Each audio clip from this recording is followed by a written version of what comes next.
हार्दिक पांड्याच्या विरुद्ध जे घोषणारे चालू होते लास्ट इयर त्या वर्षी बंद झाले अचानक, कारण त्याने ऑब्व्हियसली T20 वर्ल्ड कप जिंकवला, चॅम्पियन्स ट्रॉफी जिंकवली, प्रॉपर त्याचा कॅरेक्टर चेंज केलंय, लोकांनी चेंज केलं त्याचं कॅरेक्टर की आणि बायकोने पण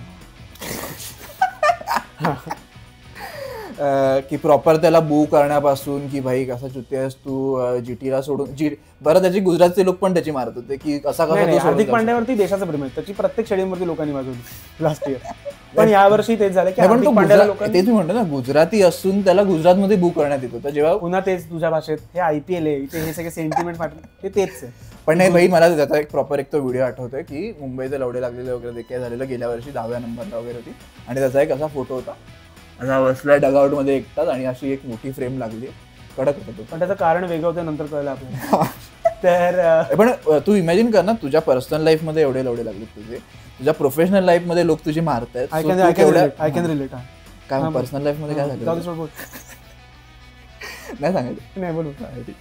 सो तू ते इमॅजिन कर ना केवढं प्रेशर असेल, आणि प्लस तुला इंडियासाठी रिप्रेझेंट करायचं, तुझा चॅम्पियन्स ट्रॉफी आहे, तुझ्याकडे वर्ल्ड कप बाकी आहे, आणि ते दोन्ही गोष्टी येऊन जिंकणं, सो ऑब्व्हियसली मला ती अचिव्हमेंट म्हणून खूप मोठी गोष्ट वाटते. आणि मला वाटतं it's more of its personality, त्याचा ॲटिट्यूड जो आपण म्हणतो की नेव्हर गिव्ह अप वाला त्याचा ॲटिट्यूड आहे की भाई मी जर तिथे पिचवर खेळतोय तर मी काही करून मॅच संपवणार.